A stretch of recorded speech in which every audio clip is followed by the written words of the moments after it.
Hey yo, it's your boy spreadink entertainment. It is what it is before it was what it was. And this is a brand new show. I hope you guys are gonna love this one. On this show here, it's a show whereby you come and tell us what's bothering you, and you cannot tell the person or the organization about what you're feeling. If it's maybe you want a better pay, or you want to confess to your partner that you've been doing this, you've been doing that, or maybe you're stealing from someone and you want to stop doing what you're doing, this is the place to be. Spreadink entertainment. It is what it is. So on today's episode, I've got a brother here who's bothered about an issue. He's going to tell you what the issue is. It is what it is before it was what it was. Sanibonani igama lami uTK ngiqhamuka wethu ngeze kwi-channel yami la eJozi. Ngibhalele ilo spreadink entertainment ukuthi ngisize ngolunye udaba belungihlupha kakhulu. Yabo ngenzele ngiqamba manga umuntu engimthandayo ngalala no cousin wakhe and ngiyayisola. So ngibhalele show le just ukuthi ngisize ngixhumanise naye ngimchazele iqiniso because the more into engiyigcina ngaphakathi the more engidla and ngisamthanda yabo. So hopefully mhlawumbe ngiphele show leso xoyelana engixolele naye engizwe nento sami ngiqhama kanjani. So yeah. Okay guys, silana ke no TK athi ugugu uhlala lana, so we gonna call ugugu since athi usendlini, and then mhlambe ngonke number yakhe ithini 69 okay 28 okay ungabizeli phezulu ngoba bazowaza okay 28 okay so okay sifonela ugugu ke guys. Okay yaringa. Hello hello gugu njani? Ngiyaphila, wena njani? Nami ngiyaphila. Ngilapha la ilo ngaseflatini la ngicela uphume ukukhuluma nawe. Okay. Sure.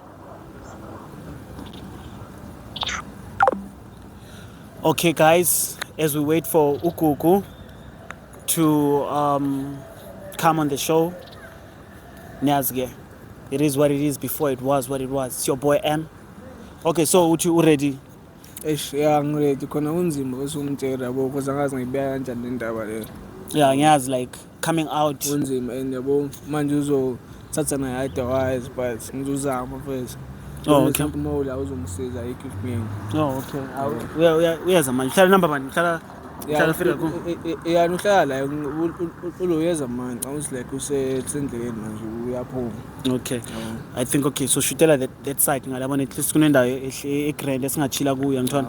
Ukuthi like uphume nawe umtshele into ofumtshela yona. Manifest noma unzima but ngizozama but ish. Yeah. Masithi coming out abantu bazitshela ukuthi mhlawumbe utholane out, so angazi sibizani ke mara kwamele umtshela ngithola into ofuna umtshela. Ungabishayi ke masifika lene. Ngizozama kodwa noma unzima but ngizozama do. Okay. Okay guys, you heard it. So Nyazi, we're doing this. Coming out. It's your boy M. Like, subscribe and follow us. Manje sinomuntu wakhe, sino TK boy 2 balana. Let us just, before we waste your guys' time, let's go into action. Okay. Shosho bra TK. Oh, izawusamba njani? Angimnandi. Shosho Gugu. Right. Ngiyaphila, njani wena? Ngiyaphila. So uTK usibhalelile asitshela ukuthi like he wants to confess something, like kunento ayibambela enhlizweni angazi for how long into khona, so angazi ukuthi uright ukuthi uyizwe lento azokutshela yona and all that. So angifuni like mina ngikutshele ngoba usitshelile ukuthi wenzakalani, and he wants to come out clean basically. So wena ucabangani? Angifuni ukuyizwa, ngisengicurious manje. Oh, curious. Okay, how practically ke house in light ukuthi wenzakalani? Yeah, Gugu vethu. Ngiyazi ukuthi yabo ade unginesikhathi sakho, yabo ngithanda nekuhlonipha nalokho. And yabo nambe unzima ukuthi ngicine kutshela lento le ngakho ngize ngicela nomfesi lo ukuthi ngisize, yabo ugcine ekuthola into kanje. So but daza ngazi ukuthi into ngichaza kanjani. But yeah, sesizidiscuss vethu yabo sindana and ukuthi manje khona lento le eshodayo. So nami ngumuntu nginamaphutha but kungilite lokho ukuthi ngicine sengilala no cousin wakho. Kodwa ingakho imani before overreact ngithi mhlampe ngoba ngizwa into le uze nami ngikhombisa honest bami kutshengisa ukuthi egcineni yabo nami angifuni igcine bese kuze kusiye kude nani just ukukhombisa manje kuphumela ekukhanyeni kutshela ukuthi kwenzakalani because angifuni ukugcinela uqambela ngibe umuntu onamanga yabo but I hope now understand indlela leyo yonke lento leyo just ukuthi gcine bese kuze bengekhulula nangimina ngakho uzacela nobhudile ukuthi isithole isikhathi lesugcina ngitshela into engitshela yona. Ayikho musinto yoku-understanda la. Why? Ngisafuna ukwazi why. Like why? Yini? Kushotani? Cha phela bengafuna uqamba amakhathi eside ukuthi kushoda ungithandile kahle ngiyavuma but ukuthi ngifile leyo gap lay khona bo nawo song nayo siyafunda njalo sonke isikhathi and mangibuya yabo noma seku WhatsApp sibuye ngireply ngosuku elandelayo ngakusasa and nami ngiyadinga ukuthanda ukhuluma uthanda nani nami ngenza iphutha ugcina sengilana kodwa nami ke ungilitshe ukuthi ngicina ngikhetha ama feelings usisi wami sokwenzakale kaningi phela ngithi manje ngoba ngiza la ngicela ukutshela namuhla yabo. So like icala nini lento le kahle ukuthi like umchithela nomntana kubo le cousin yakhe icala nini lento le phela ngithi umntana ube umuntu beclosest bengixhumana naye mawuthi ufuna ukukhuluma naye yabo and iqale kahle last month nakhona bengeyasiyo inhloso yami ugcine isikulento eyiyona yabo nakhona ngisho kodwa ngisho ngiyakublame ukuthi kodwa unami namaphutha yabo nami indlela engizama uwafikisa ngakuthi ngikhulume nawe instead of ngikuzibe ngezinto behind your back. Hi. So when uzizwa kanjani ma like yo this is like into enkulu le confessile like just him letting it out ngoba he wants to clear inhliziyo yakhe. I think it's coming from a place of uthando angithola akunathando nix la amasimba nje la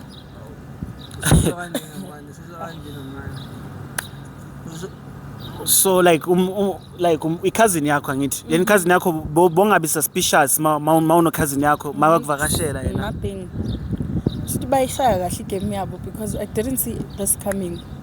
Cousin yena akakuphi that suspicious which like no ngilana nomuntu wakho nothing yo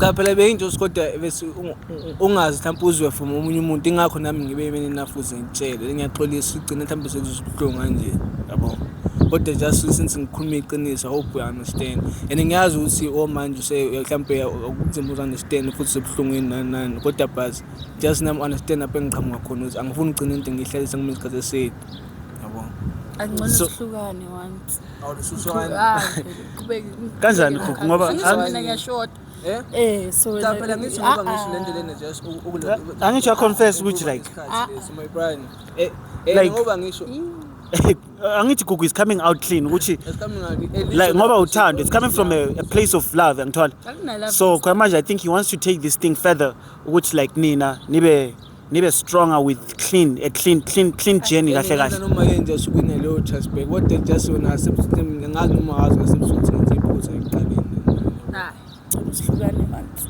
I can't do this so bongamthandi ke ngoba beno ngithanda umosho so ufuna ukumshiya nje kanjalo nje and usungenza nami manje ngingaregret ke just at least mhlawumbe ngenze into engenze because mawula kanje after sonke lesikhathi sispend emosho kanje cha uthi futhi kungangithandi ngone sihlukane mshana so uthi kudala ufuna ukumiyeka ke like hayi ukuthi kudala ngifuna ukumiyeka yena kudala ufuna ukungiyeka why are busy no cousin yami angithi khona manje seka like vele story sakhe ngisafuna ukusizwa amdani khona manje ngathi sekafuna ukuthatha this thing further when yini ukwenza to confess cha phela futhi my brother ngisilento ngoba ngibize wena usilento nefuthi bengidla ngaphakathi ngingabiza ngathi just at this create a little because even angithi abukwazi ukubhoma manje bangimfonela efonini mhlawumbe uyangiziba into zokubhiza since manje lento ikwazi ukuthi uyimlese close yabo enaleyo attention yakhe bengiyidinga manje mase sizahlwana kanje so wena ukuthi confess kuye is it a love thing ukuthi uyamthanda noma wena bofuna umdamba kwenzakalani cha nokusho khona ngemntana ukuthi I'm coming out clean futhi ngimkhulisa umuntu oneqiniso yabo okay now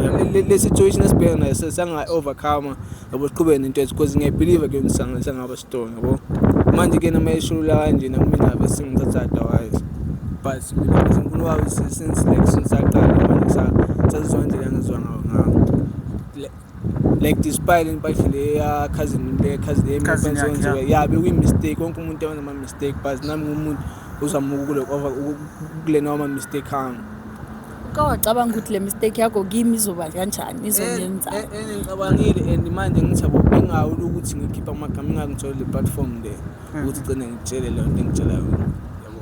So kahle kahle uthando yabona it's love. No, it's not. Yes, but when you confess it's better than living with something ekuye. Mhlambe beyimudla lento le yabo bekahleli nayo ukuthi okay no kwamele like ngimtshela. I think this is uthando liyakhula kuye ngithola.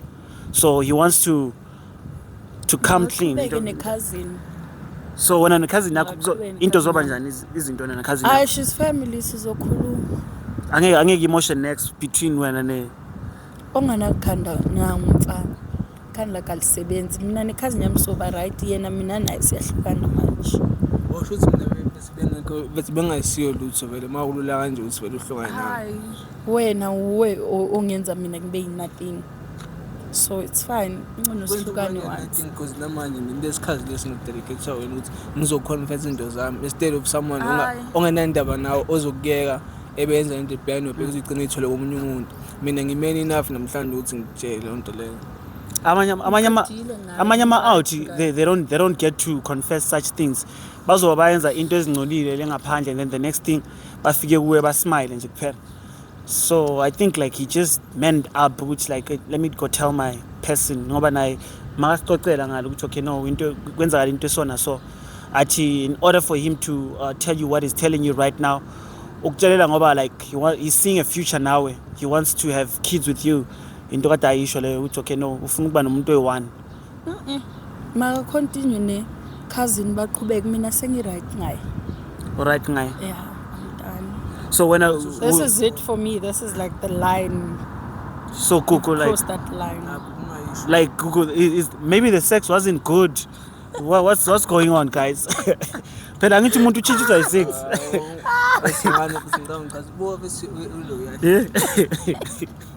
Wahleka so Kuku kusho yini uyamncintsha? Bengimnikeza kahle nje. Angazi usoleni but it's fine.